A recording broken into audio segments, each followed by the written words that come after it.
Hey everybody, Billy Obenauer here, continuing our sessions on Bateman and Konopowski's management textbook. In this video, we're going to be looking at Chapter 7, which focuses on the structures of our organizations. All right, so let's get started.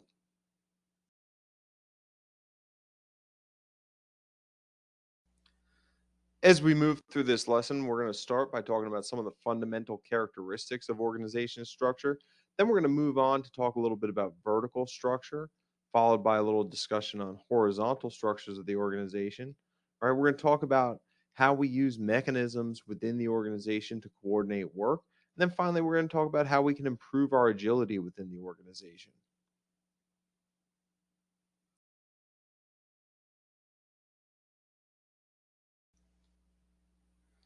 The organization chart is a very important tool that's used to help describe what the structure of the organization looks like. It essentially tells us about the reporting structure and the division of labor.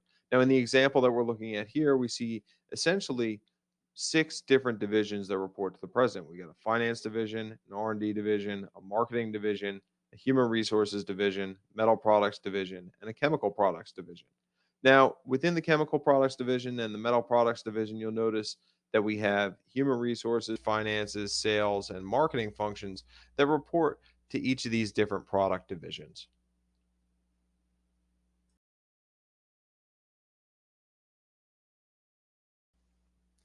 Now, organizations are often described as either being mechanistic or organic in structure. Okay, and a mechanistic organization is a little more traditional. It's aligned with bureaucracies that we've talked about in previous units. And when we think of mechanistic organizations, they tend to be very formal in nature with a strong focus on efficiency. Job responsibilities are narrowly defined. People communicate through orders, instructions, decision making is centralized.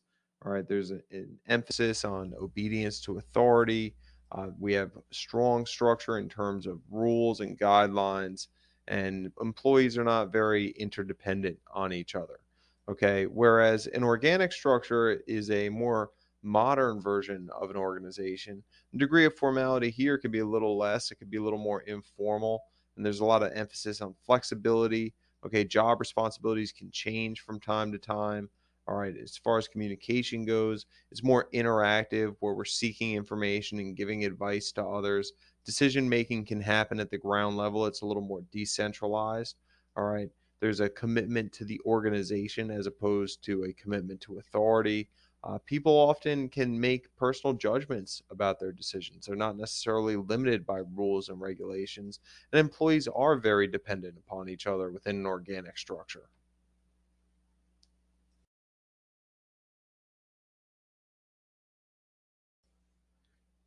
Our organizational structures can also be described in terms of differentiation and integration. All right. And differentiation essentially refers to how our organizational structure is impacted by factors such as specialization and division of labor. So, for example, accounting departments and marketing departments do very different work. All right. So, the way that they are structured contributes to differentiation within the organization. Now, integration deals with how we take these units and we have them work together to coordinate an overall product. All right. So, those marketing and accounting departments that I just spoke about earlier, they will have to work together in order to put together successful marketing campaigns. All right. Now, how we differentiate and how we integrate varies by organization. And as managers, we really need to work to find the right balance in these areas.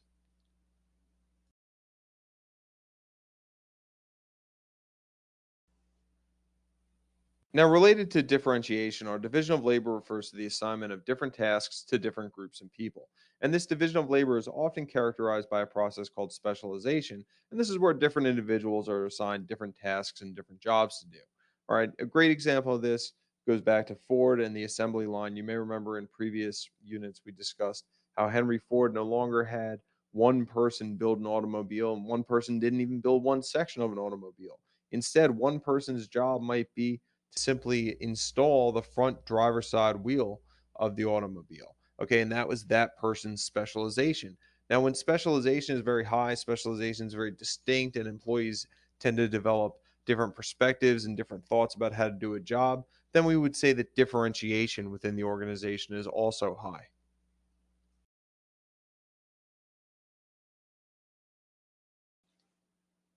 Now, the greater differentiation is within the organization, the more important it is that we find ways to link work within the organization through a process called coordination.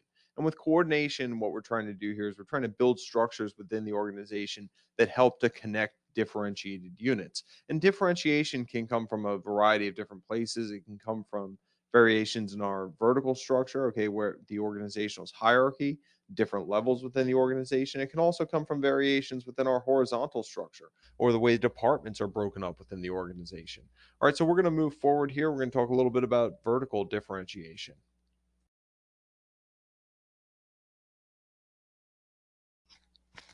The vertical structure of our organizations helps to define what authority, span of control, delegation, and centralization of decision making look like within our organizations. And it does this in part by defining reporting relationships. Now, these reporting relationships may vary a little bit depending on what type of organization we're looking at. So, if we're looking at a small business, for example, employees will report to managers, okay, and managers will report directly to the owners of the organization. All right. If we were looking at a larger corporation, however, it might be a little bit different because employees would continue to report to managers. All right. Managers would potentially report to next level managers, and those managers would report to the top management team. Top management team would report to the CEO, and the CEO would report to the organization's board of directors.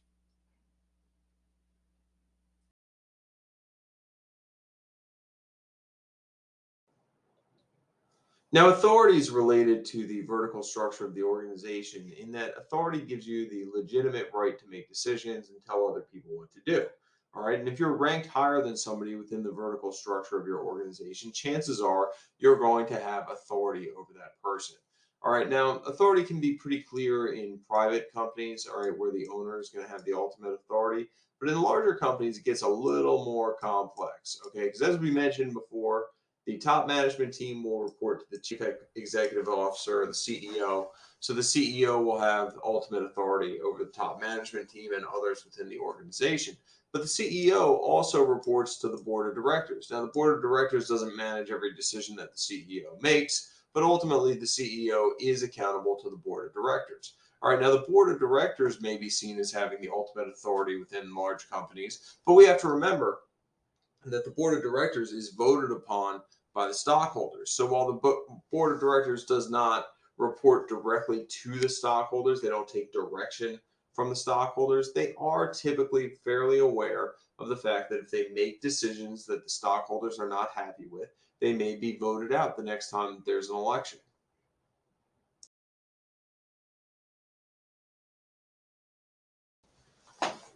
The authority that comes from formal positions within our organizations plays an important role in how we run our organizations, but we do need to remember that authority is not always position dependent. There's also something called informal authority. And informal authority comes from alternate sources of power, such as expert power. For example, if someone has an extreme amount of knowledge in an area, they may have expert power and develop some informal authority as a result of that. All right. We also should take note of the fact that there is a trend towards reducing the number of hierarchical layers within our organizations. So traditionally, we have very tall organizations with many levels of authority. But the trend now is moving towards flatter structures, flatter organizations where there are fewer levels of authority within the organization.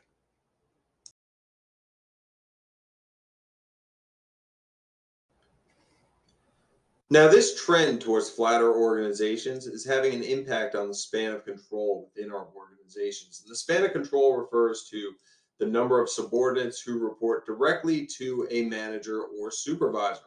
All right, now in our more traditional, taller organizations, we have narrower spans of control. And these narrower spans of control basically mean that we have fewer employees reporting to each manager. All right. As we flatten our organizations, however, we're seeing that span of control widen so that we have more employees reporting to each manager. Now, we want to be understanding of our span of control such that we make sure that it's narrow enough that managers have some control over the resources in their departments and they're able to interact and effectively manage their subordinates. However, we don't want the span of control to be too narrow because when the span of control is too narrow, we tend to engage in micromanagement or a situation where we have too much control over the actions of our employees.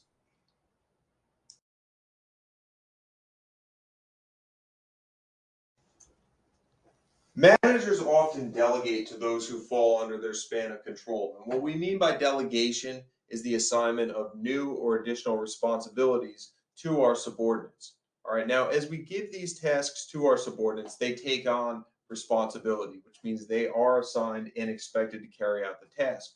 Okay, with that also comes accountability, meaning that we have the right to expect them to perform the job. And if they don't perform the job to our satisfaction, we're going to take corrective action. Now, it's important to remember that even though we've delegated the task as managers, we also remain responsible and accountable for the task. The difference here when we delegate, however, is that our subordinates also have responsibility and accountability for the task. Now, it's important when we delegate too that we think about authority.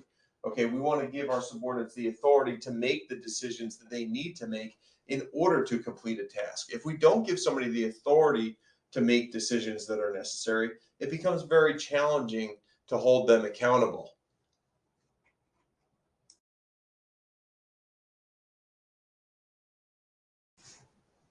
So, why do we delegate? For starters, delegation helps us take advantage of our employees' talents and skills.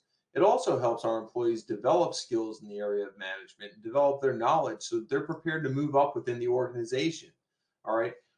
The trust that we demonstrate when we delegate to our employees can also lead to increased commitment while increasing their sense of importance.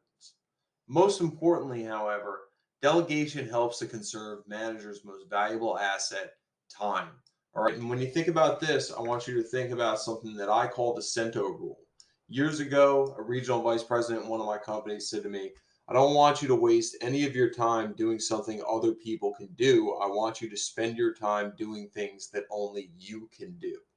And that can only be done if you delegate effectively.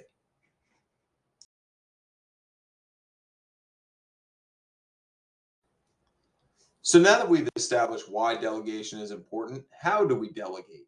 Well, the first thing we need to do is we need to define the goal succinctly. This is because we need to be able to communicate the goal that we want achieved. All right, once we can define the goal, we can select the person who we think is best suited to perform the task. After we've identified this person, we should seek out their views in terms of how we should approach this. The person who's going to take responsibility for this work should have some input into how the work is going to be done. It's also critical that we give the employee the resources that they need in order to perform the assignment. All right, it is not the right thing to do to assign work to an employee but not give them the tools and resources that they need to perform the job. Once we've ensured that they have the tools and resources they need to perform the job, we should schedule checkpoints to review progress. All right, we shouldn't just wait until the project is due to see if it was done correctly. We should be checking in with our employees to make sure that they don't need anything else, to make sure that they're clear on what the objectives are, and so on. And then finally, we should follow through by discussing the progress at the intervals that we've defined.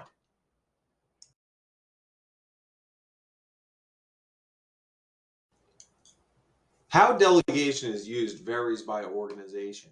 In a centralized organization, responsibility for decision making is not delegated very much. Okay, in a centralized organization, high level executives or people in corporate offices make most of the decisions and pass these decisions down to others within the organization. In a decentralized organization, however, we do delegate responsibility for decision making. Okay, people at lower levels within the organization can make decisions in a decentralized organization, and this allows people to respond faster to environmental factors. Okay, ideally, in a decentralized organization, we're going to place decision making responsibility at the level where the people who are going to be impacted by those decisions are working.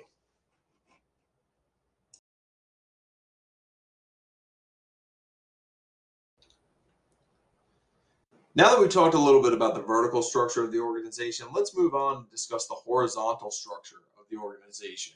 Within the horizontal structure, we have subdivisions referred to as line departments and staff departments. And our line departments deal directly with the organization's primary goods and services. So, for example, here at the university that I'm teaching at right now, our faculty would be members of line departments because we're the ones that teach the classes that people come to the university to take. Okay. Now, our staff departments are also critical, but what they do is they do work that supports the line departments. So we might have departments such as legal, accounting, public relations. All right. For example, I have people in my office here who do a lot of work that support faculty, and they're all members of staff departments. All right. As we look at departmentalization, there are three basic approaches that we're going to discuss as we move forward here, and they are functional, divisional, and matrix structures.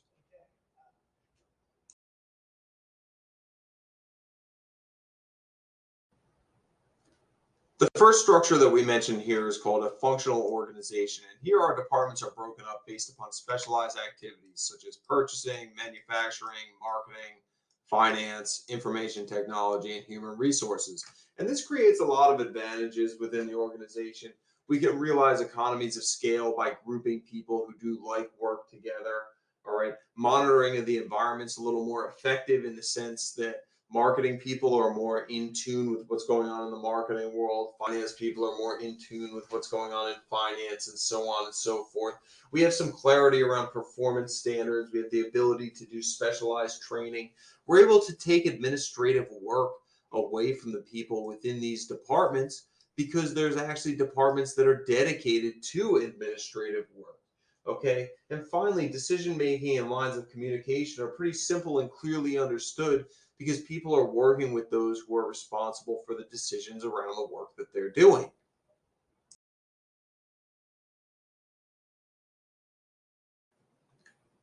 Unlike a functional organization, in a divisional organization, we group departments around different divisions.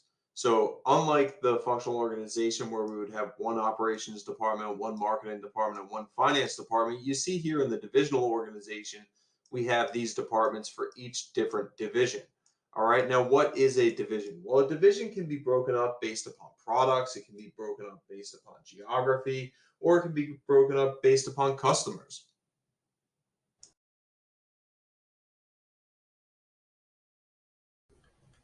So why would we want to break our company up by division? All right, to answer that question, we're going to take a quick look at the product approach and use Dove and Ben and Jerry's as an example. Now, Dove and Ben and Jerry's are both part of the same company, but they're in a divisional structure so that each of them acts as an independent entity essentially. All right, and because of that, information needs are managed a little more easily. All right, information that is relevant to Dove goes out to employees who are in the Dove division. Information that is relevant to Ben and Jerry's goes out to employees that are in that division. All right, there's a full-time commitment to different product lines. Okay, so you have marketing people who are dedicated to marketing Dove. You have marketing people who are dedicated to marketing Ben and Jerry's. They are committed to the line that they've been assigned to. All right, related to that, task responsibilities are clear. All right. So if you're in an accounting department, you don't have a question about, what's my priority? Am I working on this issue for Ben and Jerry's or am I working on this other issue for Dove? No, if you're an accounting person, you have been assigned to one line or the other. All right. And because divisional structures encompass a wide variety of employees, managers also receive broader training.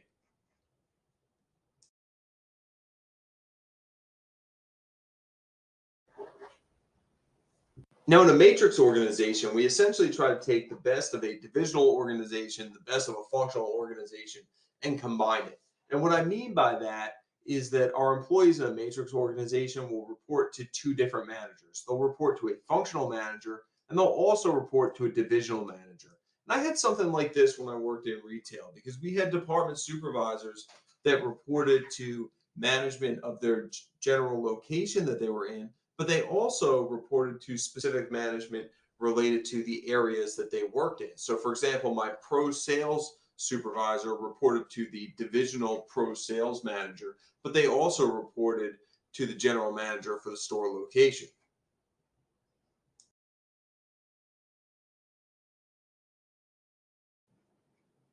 Now, as we take a look at this extensive list of the advantages of a matrix structure, I can essentially find a few themes within this list. Now, the first portion of the themes that I would look at here is that we have more collaborative decision making.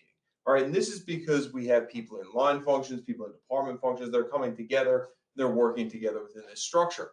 Okay, the second advantage that we have as we're bringing all these people together is that we have more broad communication. Okay. And then finally, we're going to get more of a diversity of input into our decision-making processes. Now, for all the advantages that we see here within the matrix structure, we do have a challenge in that it violates the unity of command principle. And what that means is that because individual people report to multiple managers, they can receive conflicting directives. And I used to deal with this when I was in the industry, and I'll use my example with the pro sales manager. Sometimes the district pro sales manager would give one directive, I would give another directive, and my pro sales department supervisor would be standing there not knowing which one of us to follow. And often the person he followed was the person who gave the most recent directive. Okay, and this was a little bit problematic because now we've both delegated responsibility for tasks, but only one person can have their tasks completed. So when you have a matrix structure, it's very important that there is some communication between the different managers that manage employees so that they can ensure that there is some unity in terms of the directives that are given to employees.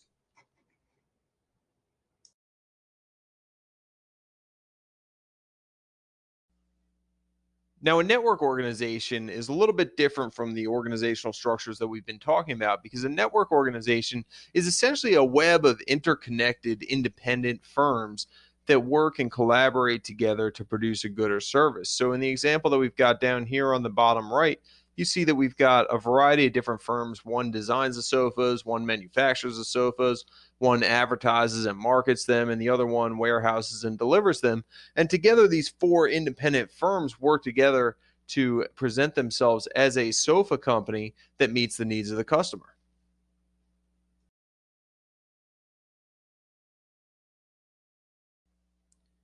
And a modular network, also called a virtual network, is a type of network organization where firms come together for brief periods of time to meet a very specific need.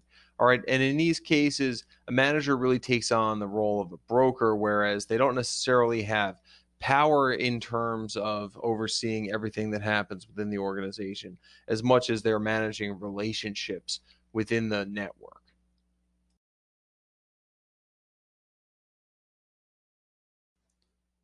Now, whatever the structure of our organization is, managers do need to work to integrate divisions and coordinate the work that is being performed. And the more differentiated our organizations are, the more difficult this can be. So, managers may rely upon a variety of different approaches.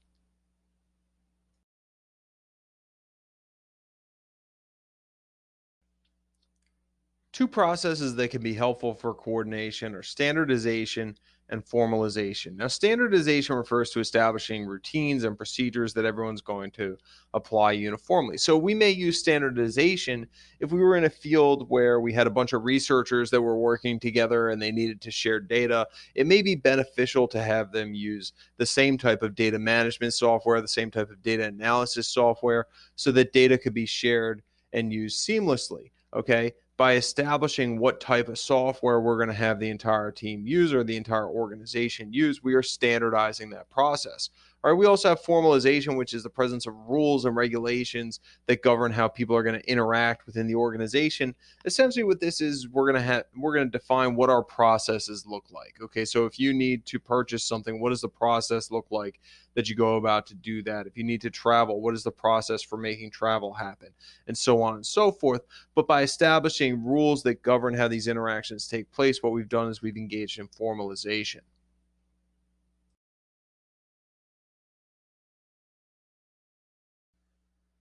Now, sometimes we have concerns about the rigid nature of standardization and formalization because their rigid nature can get in the way of creativity. So, if that's the case, we might engage in coordination by plan. And this is where different units that are working together will coordinate and they will create deadlines and objectives to help achieve their goal. And as long as these deadlines and objectives are met, the different units can have some flexibility in terms of how they do their work.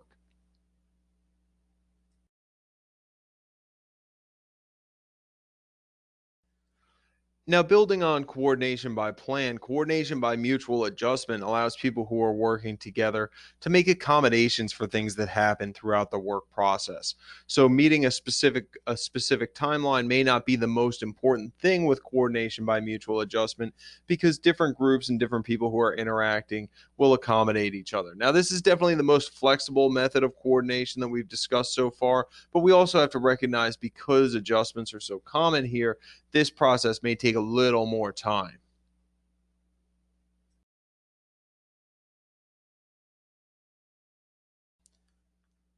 Now, because coordination requires communication, we have to think about what do we do when there's high information processing demands. Well, one thing we can do if there's demands for a lot of information processing is we can actually reduce the need for information. Maybe we're just calling for too much information. We recognize the need to reduce that. Well, if we reduce the need for information, we're probably going to have to create slack resources within our organizations. And the reason for this is as we reduce the need for information within the organization, what we're going to do is we're going to reduce the perfection of the information that we have. And we'll need slack resources so that when we make imperfect decisions based upon imperfect information, we still have the resources necessary to carry out our tasks. We'll also create more self contained tasks because by having more self contained tasks, we won't need to exchange information quite so much within the organization. Now, the alternative option to reducing the need for information is to increase our information processing capability. And if we decide we want to increase our information processing capability, we're going to have to invest in information systems that are going to allow us to do that. We're also going to have to create and support horizontal relationships that help to facilitate communication.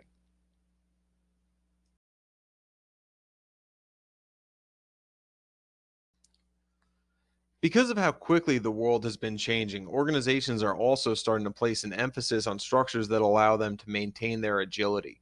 All right, and agility basically means that we can act fast in response to different needs that are created out there. So, agile organizations are able to respond quickly to correcting mistakes, they can respond quickly to meeting new customer needs, or even responding to opportunities that are created by new technologies.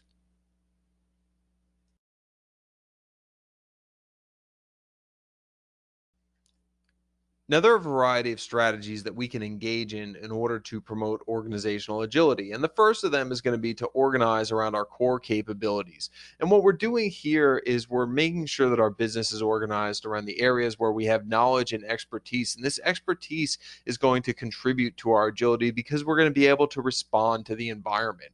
All right. Similarly, we can develop strategic alliances with those who have core capabilities in areas that we don't, and then their knowledge and expertise is going to allow us to adapt and maintain agility. We can create a learning organization where we become very good at creating, acquiring, and transferring knowledge that will contribute to our agility. And we can participate in a high involvement organization. And this is where we have multiple different people throughout the organization contributing to our decision making process. And because we're drawing upon multiple different individuals, we get a variety of perspectives and increased knowledge that can contribute to our agility as well.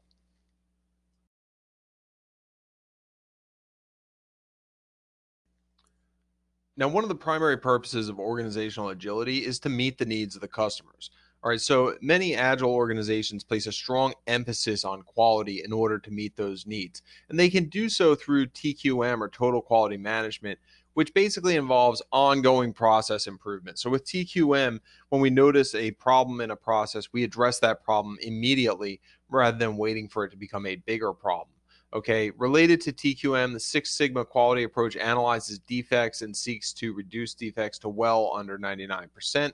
And many organizations adopt a set of standards called the ISO 9001, which is a series of voluntary quality standards developed by a committee working under the International Organization for Standardization.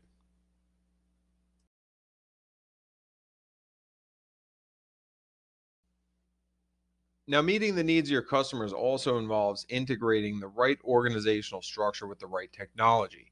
All right. So, if you are in a business where your customers are going to place low volume orders and you're going to have a lot of changes that take place, you're going to engage in small batch technologies and you're going to have an organizational structure that's a little more organic in nature. Okay. There's going to be a lot of changes that are allowed in your organizational structure.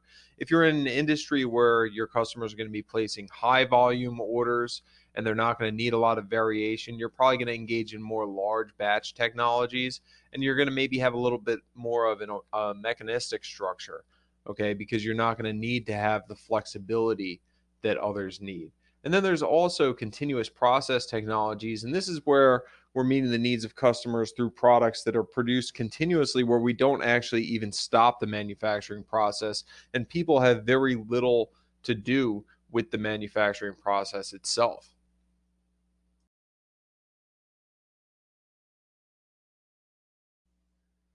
Now, some organizations need to mass produce while also still having customization. We call this mass customization. How they do this is they develop structures that allow them to mass produce certain components of their products, and then they customize the assembly of these components. All right, there's also something called lean manufacturing that focuses on having the highest possible productivity and at the lowest cost. And with lean, what we try to do is we try to reduce all waste out of the process. So in lean manufacturing, we consider all sorts of different overhead to be excess costs. So you may see fewer administrative functions in organizations that embrace lean.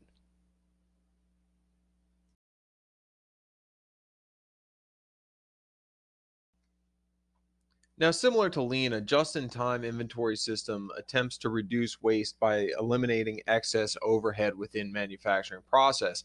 And this essentially calls for us to produce parts and have them available just as they're needed. So, just as we're running out of the parts that we're using, a new batch of parts will come in. So, there will be small assembly lots and so on and so forth within a just in time inventory process. Now, this allows us to have a lot of agility and flexibility in our processes, but it also calls for a good amount of coordination.